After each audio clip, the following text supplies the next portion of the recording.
Good afternoon. I call to order the July 11th regular meeting of the Minneapolis Heritage Preservation Commission. For the record, my name is Barbara Howard, and I chair the commission. Just a reminder to please silence your cell phones and any other electronic devices, and if you are speaking at the dais or giving public testimony, to speak directly into the microphone. Would the clerk please call the rolls that we may verify the presence of a quorum? Commissioner Bjornberg is absent. Booty. Present. Dreyer. Present. Chair Howard. Present. Malblum. Present. Nystrom. Present. Vice Chair Sambolt is absent.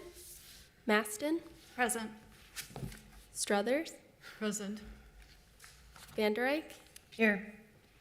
There are 8 members present. Let the record reflect we do have quorum and that Commissioner Bjornberg provided proper notice that they have a conflict this afternoon and their absence is excused. The absence of Commissioner Sandbolt is unexcused unless she shows up because she's stuck in traffic.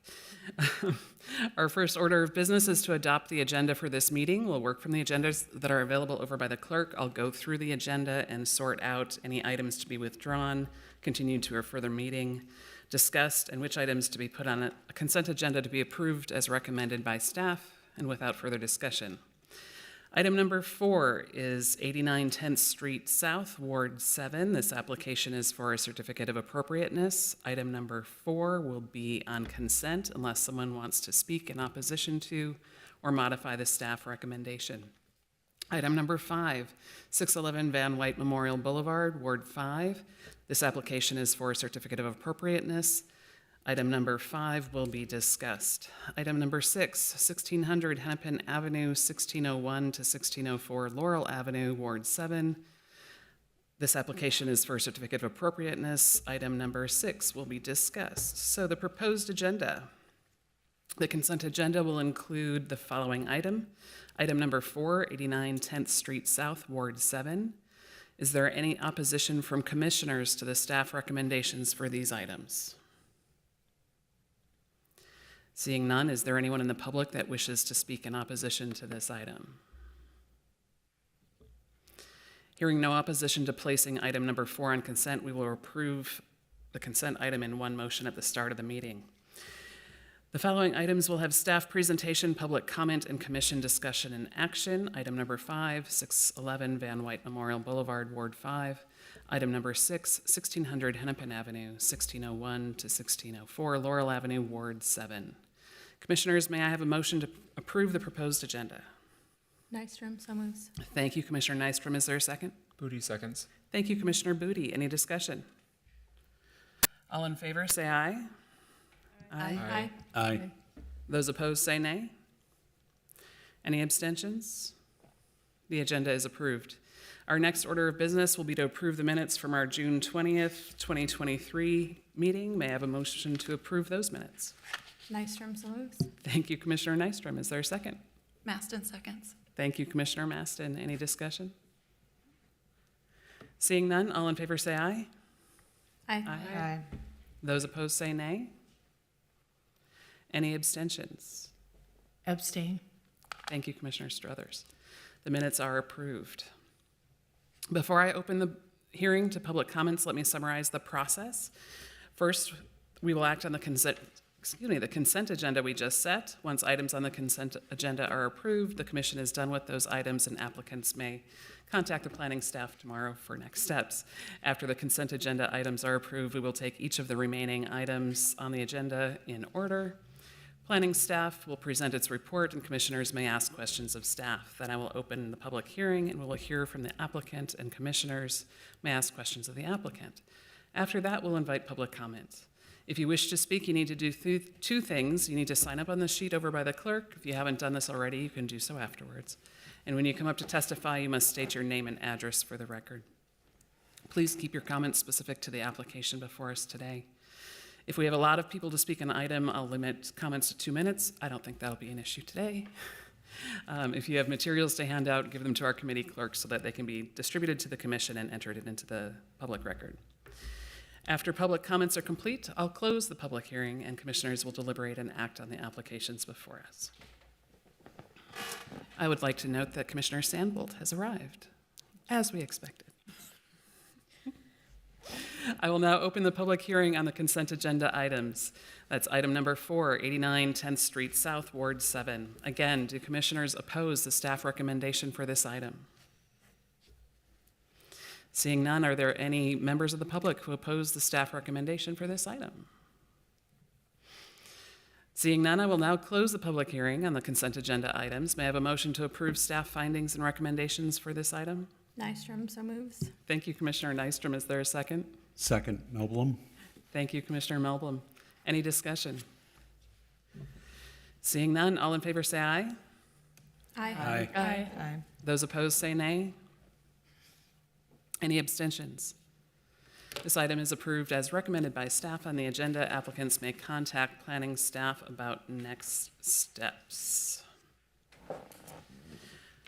All right, our first item is item number 5, 611 Van White Memorial Boulevard, Ward 5. This application is for a certificate of appropriateness, and the staff report is John Smoley.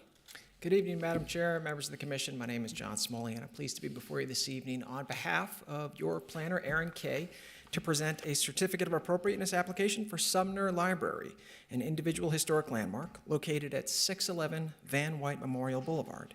Staff has received no correspondence pertaining to this project. Here is an aerial view of the property's location, outlined in blue. Sumner Library was built in 1915 and designed by Cecil Bayliss Chapman of the architectural firm Chapman and Magny in the Tudor Revival style. The original building is the L-shaped portion with gable-roofed wings and a tower at the interior corner of the L, which you can see here. A flat-roofed addition was built on the west elevation in 1927, and another flat-roofed addition was built on the north elevation in 1939. In 1938, the building was moved 100 feet to the north when Olson Memorial Highway was widened. In 2004 and 2005, a large addition was built at the northwest corner of the building and along the west addition, which created a new main entrance to the north elevation. Here's a present-day view of the original L-shaped building. Here's a view of the east elevation, the 1938 addition at the right, and the 2004 to 2005 edition further to the right. Here's a view of the north elevation, with the 1938 edition at the left and the 2004 to 2005 edition at the right. Here's a view of the west elevation, with the 2004 to 2005 edition at the left, the 1927 edition in the center, right here, and the original building at the right. The property is designated on the exterior and on the interior, including the main reading rooms. CPED staff has determined that the interior designation includes the original L-shaped building and excludes all additions. Sumner Library is significant in the area of social history and education for its role as a community cultural resource, especially to immigrants and Jewish residents on the north side, for its association with librarian Gracia Countryman, and in the area of architecture as an example of the standard plan for a Carnegie Library, as well as its distinctive Tudor Revival style. According to the local designation, the period of significance is 1915 to 1996, the date when the property was designated. The National Register of Historic Places nomination form uses 1915 to 1949 as the period of significance, likely due to the 50-year rule. The Certificate of Appropriateness application includes roof replacement, alterations to landscape features, other exterior alterations, and interior alterations in the historic main floor reading rooms. Alterations to other interior areas of the library are not included in this application since they're not designated. Design guidelines for this property were written in 1997 when the property was designated, but they're brief. I'll first address the exterior alterations, followed by the interior alterations, and their compliance with the design guidelines and the Secretary of the Interior Standards for Rehabilitation. On the exterior, the applicant is proposing several repairs, including the brick knee wall near the southeast or historic entrance, steel gate to the mechanical enclosure, and deteriorated masonry as needed. The applicant is also proposing in-kind replacement of the following: the concrete steps, railing, and door at the southeast or historic entrance, the door at the lower level on the east elevation of the 1939 addition, aluminum storm windows, deteriorated masonry as needed, the stone parapet cap on the 1939 addition, and the parking lot surface.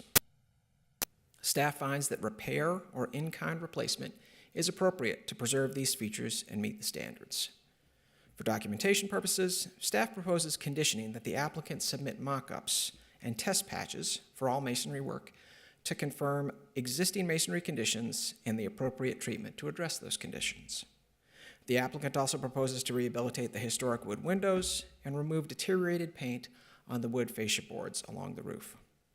Staff proposes conditioning that these treatments will be done using the gentlest means possible. For the landscape, the proposed alterations are minimal and include changes to the trees, plantings, and furniture near the southeast corner, regrading along the west elevation of the 2004 to 2005 addition, and installation of new grass turf, modifying the sidewalk layout, cleaning the monument sign, replacing the bollard at the north entrance, removing concrete downspout drains and splash block to be replaced by concrete downspout drain pads, and installation of drain tile around much of the perimeter below grade. Most of these changes will occur at grade or on the rear or north elevation and will not be visible from the public right-of-way.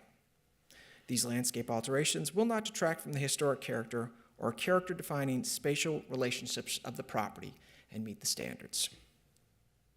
Removal and replacement of the roof is a significant alteration that is highly visible from the public right-of-way. The original roofing material was slate, and the roof has been covered with asphalt shingles since the 1970s. The applicant proposes to cover the roof with metal shingle roofing units that match the color of the historic slate, and the applicant has kindly brought a sample, and I'll pass that around.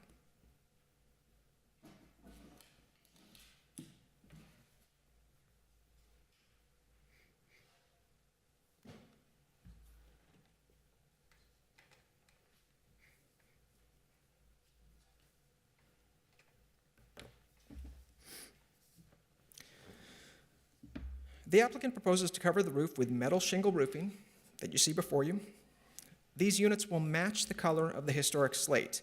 However, using Preservation Brief 16, the use of substitute materials on historic building exteriors as guidance, CPED finds that the metal roofing that mimics slate does not match the old slate in design, texture, or materials, and is not compatible with the historic character of the property. Staff proposes conditioning that the replacement roofing material is either asphalt or slate. On the interior, the applicant is proposing to install a sprinkler system, repaint interior walls that are already painted, remove window shades and brackets, remove the linoleum flooring and replace with carpet, fix a door in the northeast corner, update signage, and alter the historic wood shelves to remove asbestos and increase their depth by 3 inches. Per the design guidelines, the retention of wood decorative items, plaster ceiling, plaster ornamentation, fireplaces, and windows are important to the designation of the property. Here's a view toward the east reading room.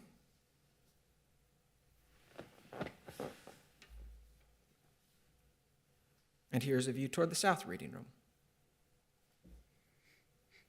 Regarding the sprinkler system, the applicant explored options to minimize impacts to the plaster ceiling. They found that there was not enough access above for the system, and that this option might involve significant disturbance to the ceiling. Instead, the applicant proposes to suspend the system from the ceilings. The applicant has indicated to staff that they intend to keep the sprinkler pipes as close to the beams as possible.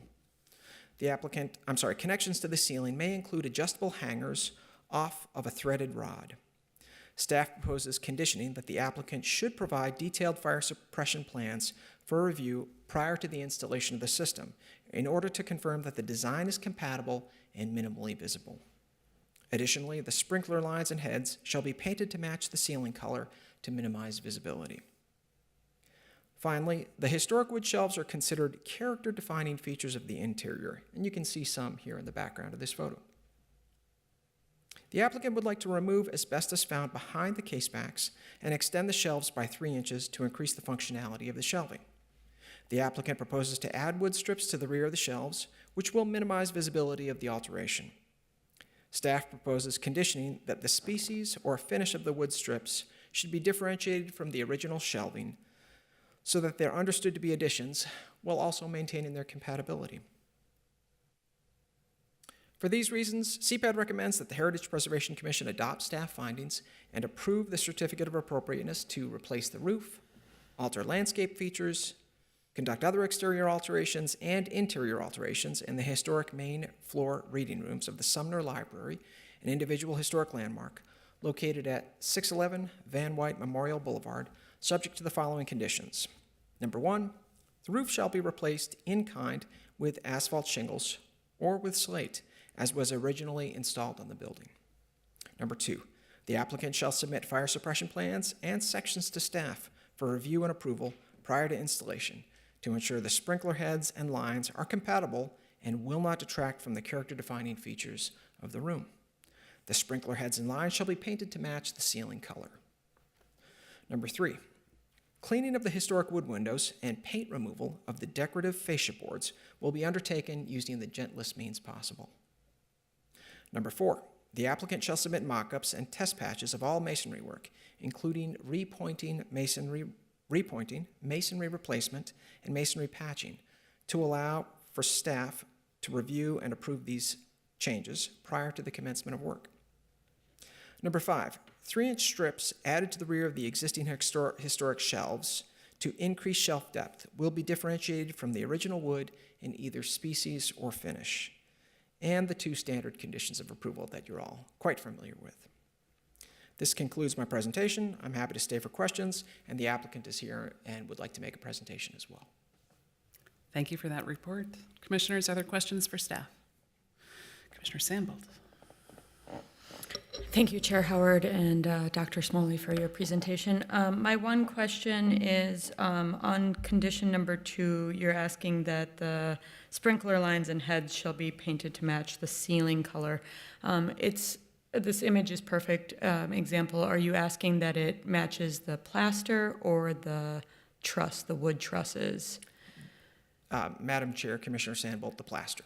Okay. I think that's my only question for staff. Other questions? Commissioner Melton? Hi, Dr. Smalley.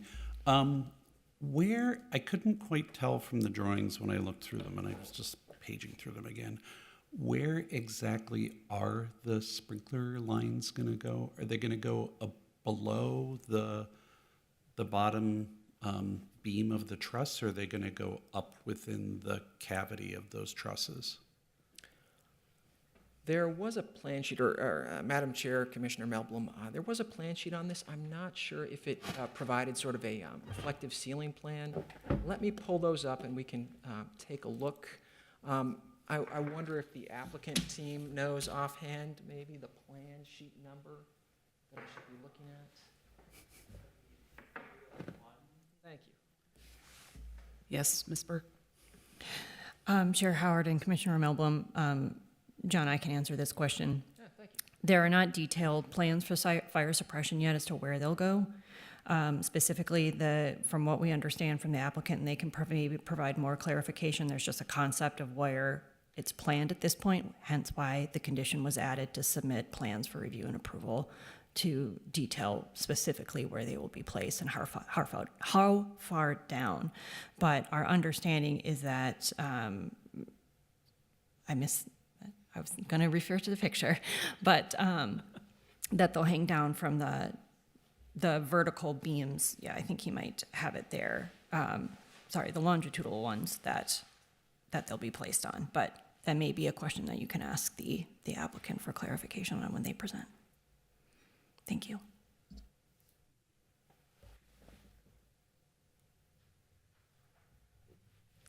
Were there other questions for staff?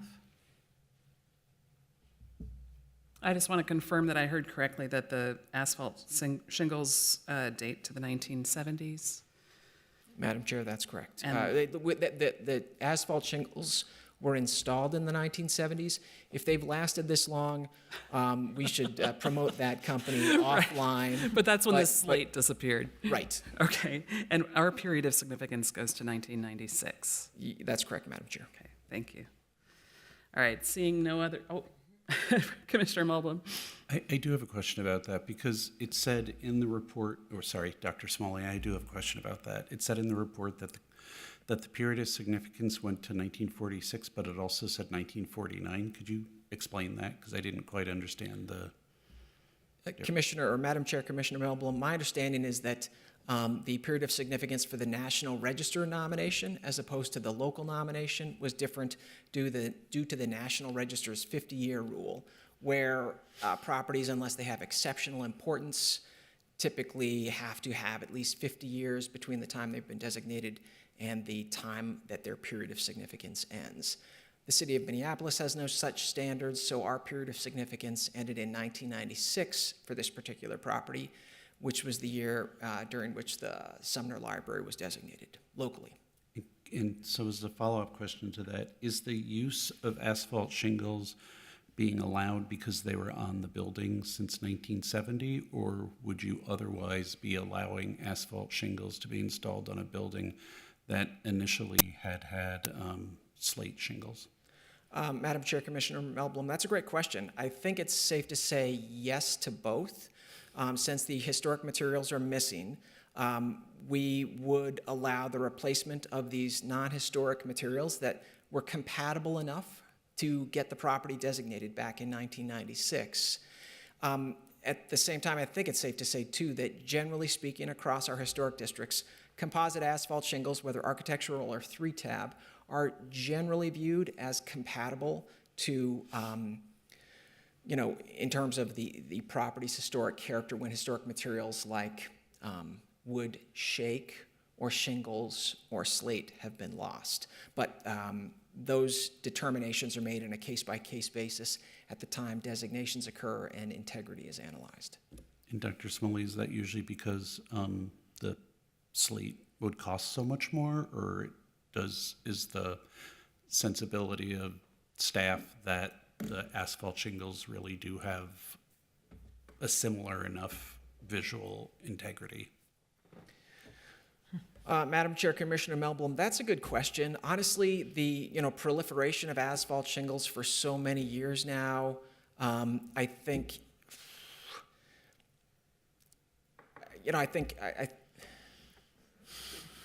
Yes, Ms. Burke. Forgive me, John, I thought I'd jump in here to answer Commissioner Melblom's question and Chair Howard. Generally, in the approach of the standards to this particular situation, which is quite common, the approach is generally the replacement can be what's there existing or what was there historically if we have evidence of what was there historically. And in this case, what we have evidence of what was there historically was slate, and what was there immediately previously, which is going to be removed, was asphalt. So that's where that recommendation was born out of. So that's why either are allowed in this case. Speak one more time into the mic. I'm sorry, so that's why either are allowed in this case? Correct. If they had chosen to do slate, you would have accepted slate? Yes, and that's where staff recommendation came Okay. from. Thank Thank you. you. Thank you. Last call for questions for staff. I think we're done, Dr. Smalley. I will now open the public hearing for this item. I understand the applicant is here and would like to speak. Come on up to the microphone. Be sure to state your name and address for the record.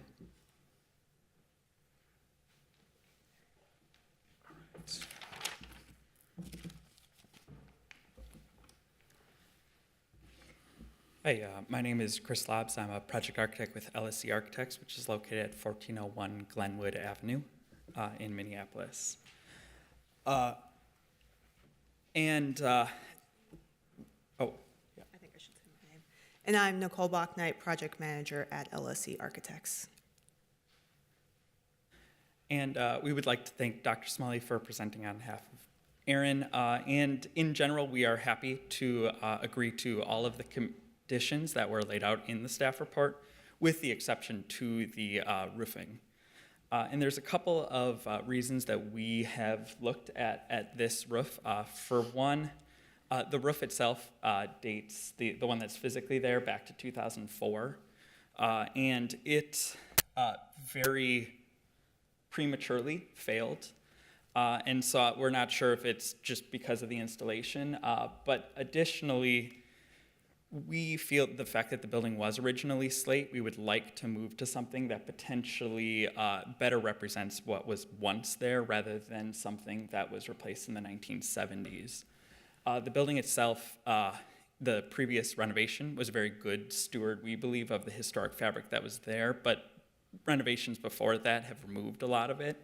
So there have been attempts over time to bring back some of that original character. The fact of the matter is a slate roof itself, well, beautiful. There's different snow loads, and the price in some of our early looks, looking at some RS Means numbers, is about 4 times the cost of our proposed option, and a asphalt shingle is it would be about 1/5 the cost of a slate roof. So it's just significant costs that we would incur. The other reason that we looked at this was this building, we're pursuing Minnesota B3 buildings benchmarks and beyond. And in a historic building, we're under a lot of challenges to find ways to reduce energy within the building. We're looking at about 1/5 the energy use of a 2003 building. This is a 1915 building, so we don't even have 2003 levels of insulation to be able to play with. The B3 benchmarks also look a lot at whether you're using local materials, whether you're using materials that are recyclable. So the fact of the matter is the asphalt roof would be a petroleum product. It's minimally recyclable. It lasts about half to a quarter as long, depending on whether you believe reality or some of their marketing on the roof. So we're finding that it replaces much more quickly over time. This product versus every other sort of manufactured slate product is the only one that's locally produced, which allows us to fit within the 500-mile radius that they're looking for in sort of environmentally preferred materials.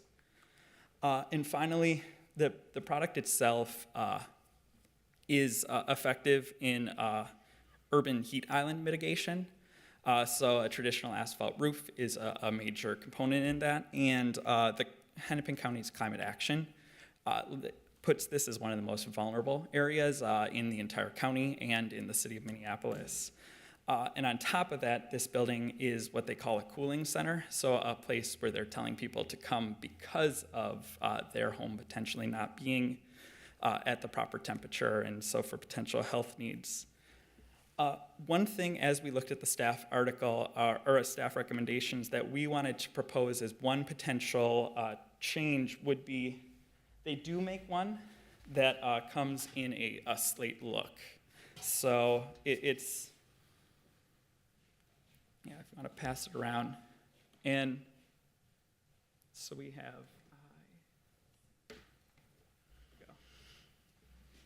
have, so this is a photo of the asphalt shingle look that they produce, and this is the slate look. It's the exact same color, it's the exact same material, the only difference being that it doesn't have the sand because it's not mimicking an asphalt roof. And one thing we also like about it is if you look at the historic imagery of the building, you get these shadow lines where each of the individual, rows of slate would be, that you're not going to get in an asphalt roof, but you will in this. And obviously, you're not looking at it from this close. You're looking at it from, a much further distance. So you start to see those lines together.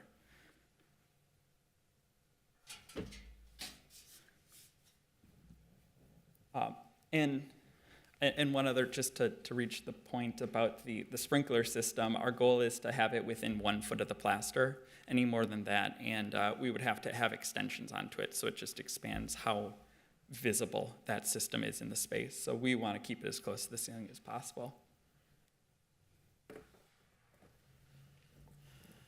Thank you. Thank you for those comments. Commissioners, are there any questions for the applicant? Commissioner Mublum? Yeah, could you repeat the comment about the sprinkler pipe? I'm sorry, I didn't quite hear you. Yeah, so our intent is to keep it within 1 foot of the plaster, so essentially right under.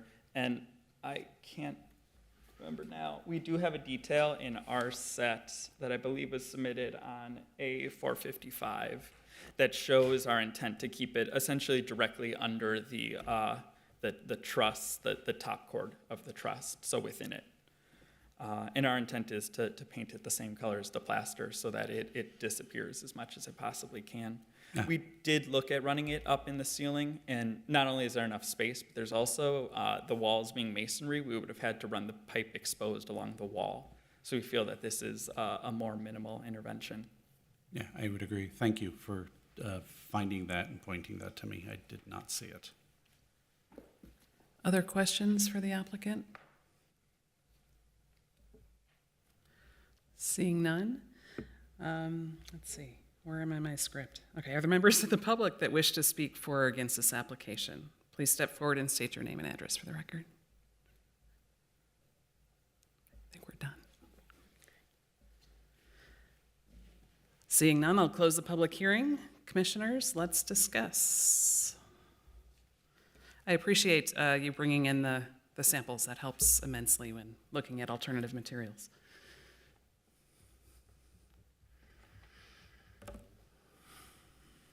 Commissioner Mobile. Chair Howard, so I would be more, well, it was interesting because I would have loved to have had them go back to the slate because it would just be what was originally on there. This is, what they brought is a much nicer visual than what was handed out and originally proposed. So I would feel more comfortable with this as a substitution. But I guess I'm curious for the other commissioners if there is a strong concern about having metal as an actual material.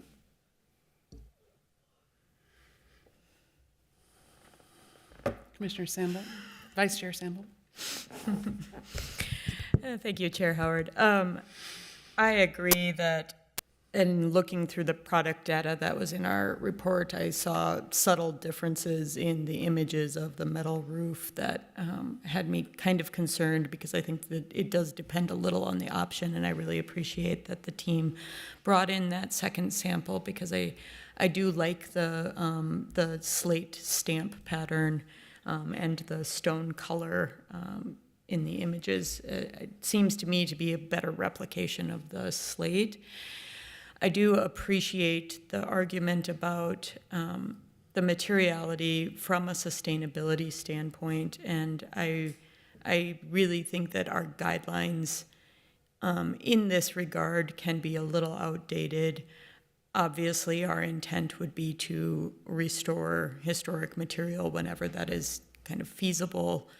For a lot of reasons, slate in our climate is kind of a difficult roofing material to deal with, not to mention the cost concerns.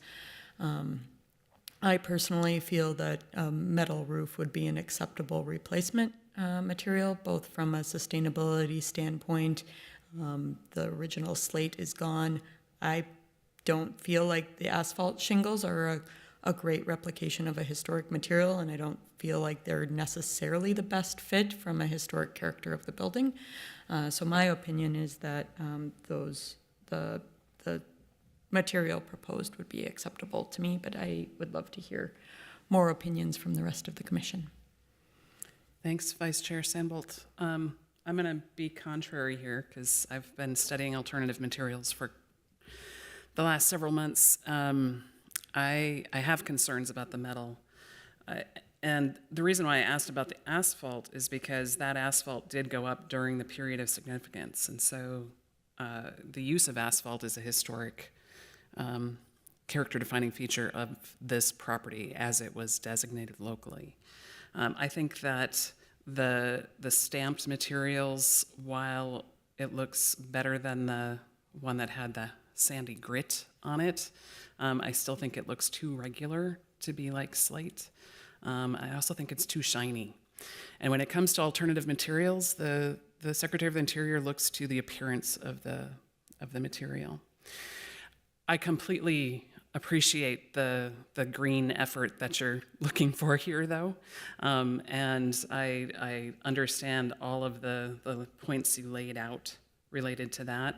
I would say that if we were to allow this to go forward, I would think that we would want to put something possibly in the condition to say that in light of various green efforts, we would approve this material, although it may not be the best material for the job or something like that. Anyway, those are my thoughts. I've been kind of going back and forth on this because I do appreciate the greenness of it. I've just seen a lot of these installed, and they don't look like slate at all, in my opinion. So we'd be introducing a completely new alternative material that, in my opinion, does not meet the appearance of slate, which is a requirement. So in the end, I really do agree with staff's recommendation on this one.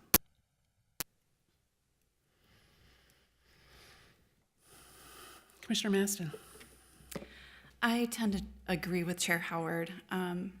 Not saying that this roof in the photo doesn't look nice, but it doesn't strike me initially as being slate. And I think that's my struggle with it is the first thing that stands out to me is that it's still an imitation material. I really do appreciate your B3 work and trying to find a sustainable solution for this. So I tend to have some guilt even saying that I am not really in favor of it, but I'm struggling with that. I know that feeling, Commissioner Maston. Other thoughts? Commissioner Dreyer. Thank you, Chair Howard. I am very sympathetic to the green qualities of the replacement material, and I agree that I think the slate is more attractive than the pretend asphalt, albeit maybe it doesn't look exactly like slate, but perhaps from 50 or 100 feet away, that wouldn't be as obvious. I'd note, though, that I assume this roof is also going over the 2004 edition, which presumably did not ever have slate on it. And that's outside the period of significance, so maybe that doesn't matter, but just something to think about. Thank you, Commissioner Dreyer. Other thoughts? Or would somebody like to make a motion?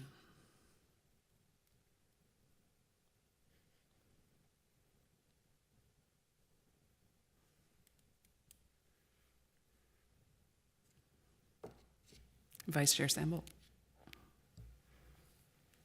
I will make a motion. I would motion that we approve the certificate of appropriateness, editing condition number 1 as listed in the agenda.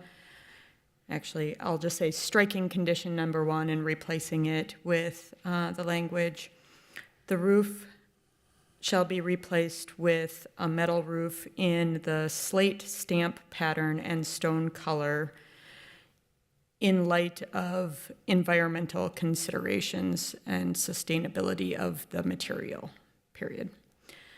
And then adopting conditions 2 through 7 as listed in our agenda.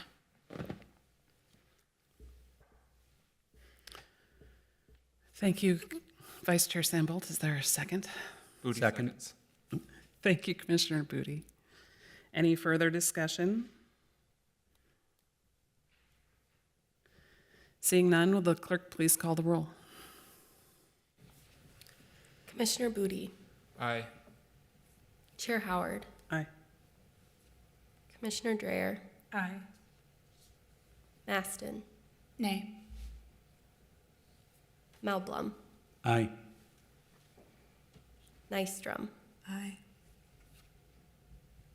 Vice Chair Sambolt, Aye. Struthers, Aye. Vander Eyck. Aye.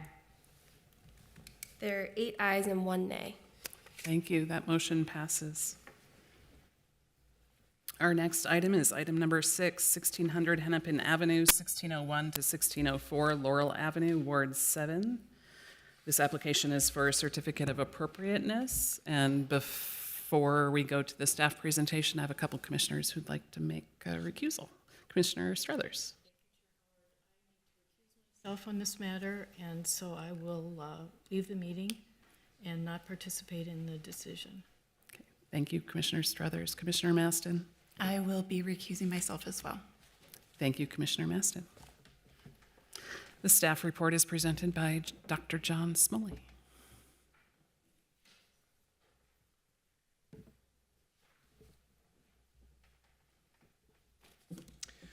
Good evening again, Madam Chair and members of the Commission. My name is John Smoley, and I'm pleased to be before you this evening to present a request for a certificate of appropriateness to install 59 signs, one of which is a dynamic sign, at the Basilica of St. Mary, a historic landmark here in Minneapolis.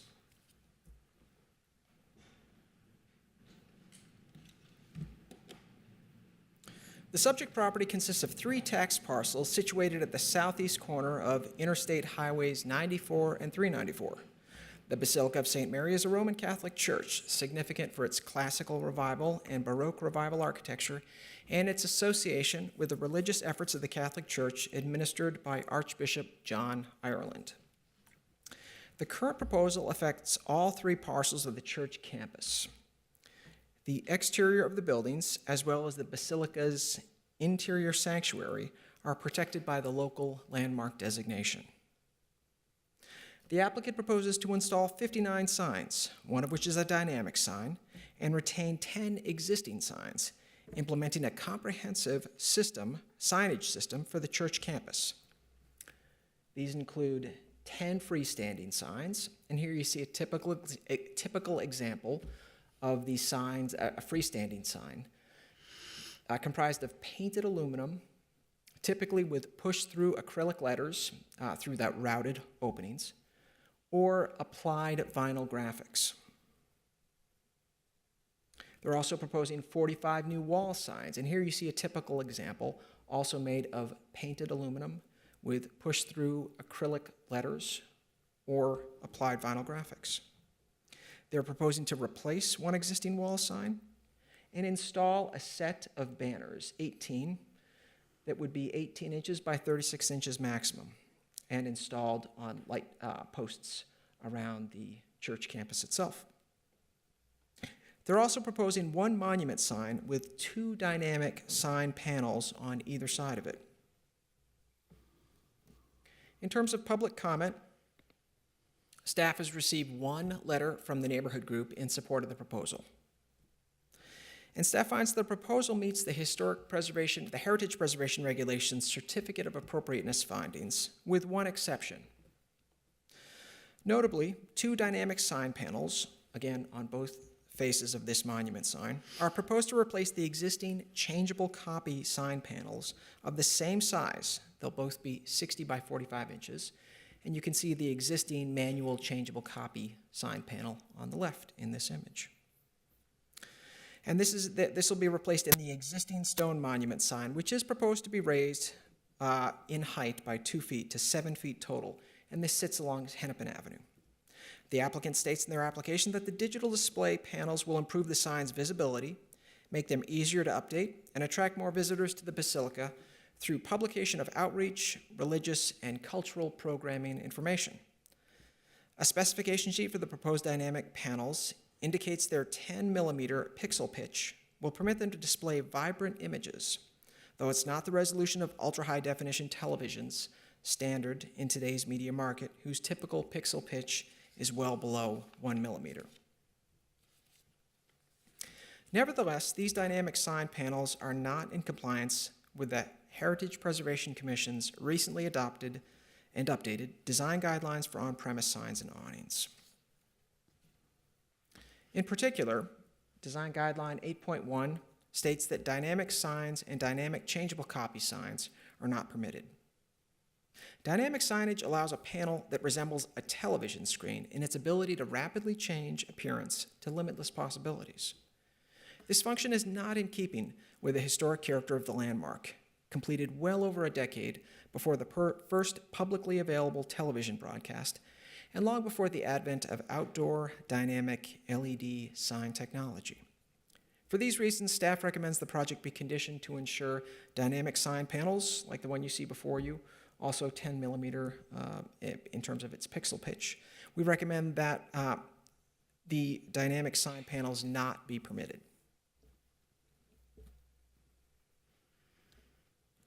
Again, it's worthwhile to note that the existing and proposed dynamic sign panels will remain the same size as the existing changeable copy sign panels, 60 inches by 45 inches. And the applicant has also identified prominent nearby churches, roughly similar in era and scale, with dynamic or changeable copy dynamic sign panels that you see here on the slide before you. These, however, are not landmarks designated by the City of Minneapolis. For these reasons, staff recommends the Heritage Preservation Commission approve the certificate of appropriateness to install 59 signs, except for the dynamic sign, those 2 panels on either side of the monument sign, at the Basilica of St. Mary, an individual historic landmark. I'm available for any questions you may have, and the applicant is here and would like to make a presentation as well. Thank you for that report. Commissioners, other questions for staff? I don't see any, Dr. Smalley. I will now open the public hearing for this item, and I understand the applicant is here and would like to speak.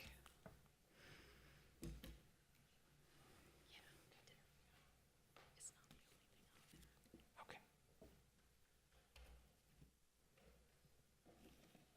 Do you want to take over and just drag whatever you'd like to the desktop? Just drag that to the desktop. There you go. And I'll remove this so we make sure you don't forget it. Does that sound good?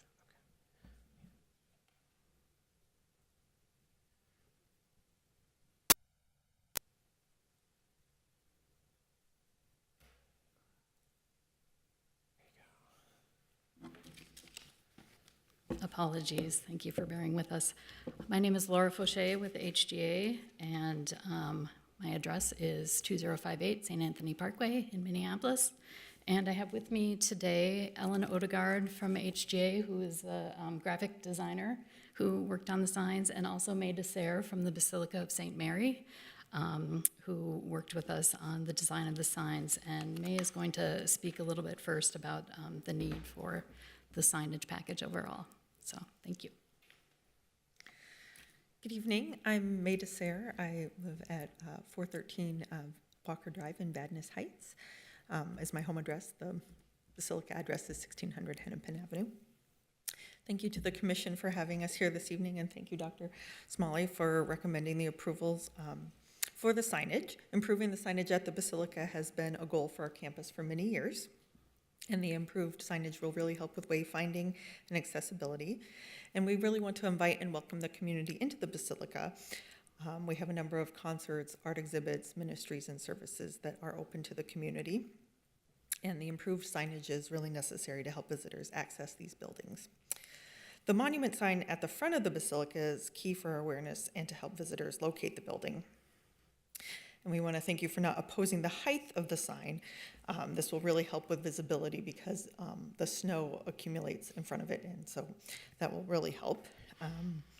And we understand the recommendation for the static sign and not the dynamic sign, and just a couple points to share about that. The digital sign would allow us to update the information without having to install the new inserts, which is the process that we normally do with our maintenance staff. We have the inserts printed, and then they have to go out and put them in. So we do this seasonally, and it is a bit of a costly, cumbersome process. And the digital sign would improve the visibility for our church hours and the mass schedules within the community. The Basilica is currently experiencing a little bit of a decline in attendance and visitors, and part of the signage opportunity is to let people know that the church is open, is available for visitors, so this would assist with that as well. And we just want to ensure that we would be following the digital signage guidelines and work with our partners at HGA to adhere to all the specifications of the signage. So thank you again, and we look forward to the next steps for improving the signage. Thank you. So we won't go through the whole presentation packet, which you already have. We did put together a few additional images that I'm going to just scroll to related to the monument sign that we wanted to discuss a little bit. Let me just get to those. Here we go. So here's the existing sign, and one other thing to note is that it's actually fairly difficult to read the changeable copy portion from the street. It's really much more legible to pedestrians at the scale that it is. And generally, the context of the signs is something that we wanted to take into consideration. So we understand staff's concerns and that it doesn't specifically meet the guidelines, but some of the things that were noted, particularly the standards of setting, or not the standards, I'm sorry, the integrity, 2 of the 7 integrity standards of setting and feeling, that these are impacted. We agree to a certain extent, but wanted to kind of go over how the setting and feeling of the site has been impacted over time by various modifications, and then talk just a little bit related to the scale of the sign in relationship to the campus and the Basilica. Also point out that, obviously the signage is not attached to the building. It's set quite a ways away from the building, and also that it is something that's reversible, and the sign itself, the monument sign, is not historic. So just to point out, you probably notice you can barely see it. It's right here in front of the Basilica from when you're coming on Hennepin heading east, and if you're heading west on Hennepin, it's right here. So a little bit about the context of the church. So when it was constructed in 1916, here's what it looked like. Obviously a little bit different setting than today. By 1925, the streets had been changed a little bit. There's this kind of symmetrical drive that mirrors Hennepin's, the angle of Hennepin here. The school is present, but and the church, but none of the other buildings are present yet. This is the dedication of the Father Hennepin statue in 1930, and you can see the residential character of the neighborhood that surrounds it, which changed drastically, obviously, at some point when the freeway was built. By 1931, the rectory and the sacristy had been added over here on the side, and there's the landscaping is changing a bit over time. Here it is in 1950 to 55, and you can see we've also, in addition to the residential on the west side, we've got more businesses on the east side. And then, obviously, the freeway had a huge impact on the setting and feeling of the site. And we kind of take those things for granted at this point, I feel like. And here it is in 1991, which is looking a little bit more like it does today. And kind of just the scale of things, the perspective that adding digital signage to this rather small scale sign in relationship to the facade of the Basilica, while I agree that it will change the setting and the feeling somewhat, the magnitude of that change to me is pretty minimal. It's not really the intention of the Basilica. I understand the concern that you can't really police what's going to happen with the sign, but it's not their intention to do some, rapid changes and have a lot of flashy images. And it's really more to advertise mass times, to indicate that the Basilica is open to visitors, which whenever I'm on site, I frequently have people come up to me and ask, is the church open? Can I go in? Those kinds of things. And then obviously to advertise concerts and things like that, which you just can't get out there, on a very regular basis to update the sign and put those kinds of things on it. So then I just wanted to talk about these other examples that, while I realize they're not designated by the city, one of them, Westminster Presbyterian, is on the National Register. It didn't go through any design review, of course, as far as probably the sign. Well, I shouldn't say of course, maybe it went through SHPO review, I'm not sure, when they did their modifications. But then also St. Mark's and Hennepin Avenue United Methodist have recently been determined eligible for the register based on a Section 106 review that was done as part of a rapid transit project in the area. Central Avenue Lutheran, I haven't found anything on that as far as historic significance. But I just wanted to kind of focus on two of these that I think have integrated the signage fairly successfully, which include Hennepin Avenue United Methodist. And again, I think in this image on the left, that the scale of it, you can see it against the context of the building, and this is headed basically, well, kind of south on Hennepin. That, you know, I don't know. I know this gets really subjective with setting and feeling, but to me, this really doesn't impact it significantly. I know that digital signs weren't obviously during the period of significance for the building, but again, I think just in the context and the scale of things, that it's fairly a minimal change and something that obviously other churches have felt they needed to do to reach out to the community and draw people in. And then also, I think that Westminster Presbyterian really did a successful job of this. And it's actually, you know, really close to the building, but it's actually a wall on the backside of their accessible ramp. And they, you know, I sat there in front of it, and it changes fairly often, not extremely rapidly. But again, with the scale of the building, I did not find it to be distracting or to really diminish the integrity. It just felt like another, you know, kind of piece of street furniture in this case. So coming back to the Basilica then, just a couple more context photos.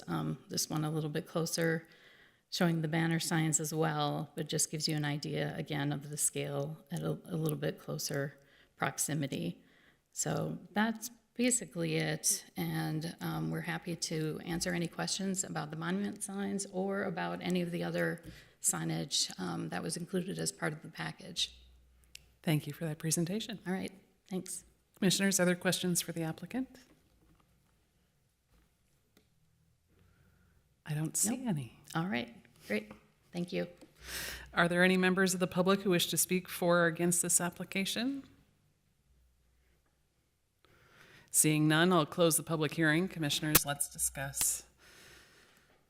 We just had another dynamic sign, but that was a theater. I guess my initial thought was, you know, for a theater, it makes sense. If this was on the church, I would be very concerned. But this is a modern sign. I could go either way in it. Commissioner Melblom? Madam Chair, if we were to strike, the first condition, would we need to substitute something for that, or is that as easy as just striking that condition? I would think that it would be easily striked, yes. Striked? Struck. Struck. Yeah. I'm getting nods from staff that it could be struck. Okay. Yes. I have no problem striking it. I recognize the CPED just did pass signage regulation, new signage regulations, but it doesn't seem like, because of the context this is in, that this is going to any way negatively change the sense of, or the perception of, the historical value of either the building or the landscape. Thank you, Commissioner Melblom. Commissioner Nystrom? I tend to agree with Commissioner Melblom. I guess my question is, it's a modern sign and it's not on the building itself. It was added obviously outside of the period of significance, I'm assuming as well, that sign. So I'm not having an issue with it, but I'd love to know what other people are thinking aside from the two of us. Thank you, Commissioner Nystrom. I seem to recall there was also, did we put light level conditions on that other dynamic side? Just something to think about. Commissioner Dreyer. Thank you, Chair Howard. I'm just thinking about the signage guidelines that we all agreed to a couple weeks ago.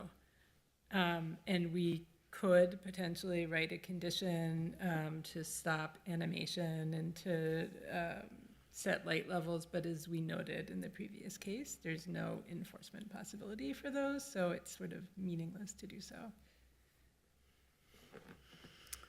Yep. Thank you, Commissioner Dreyer. Vice Chair Sambold.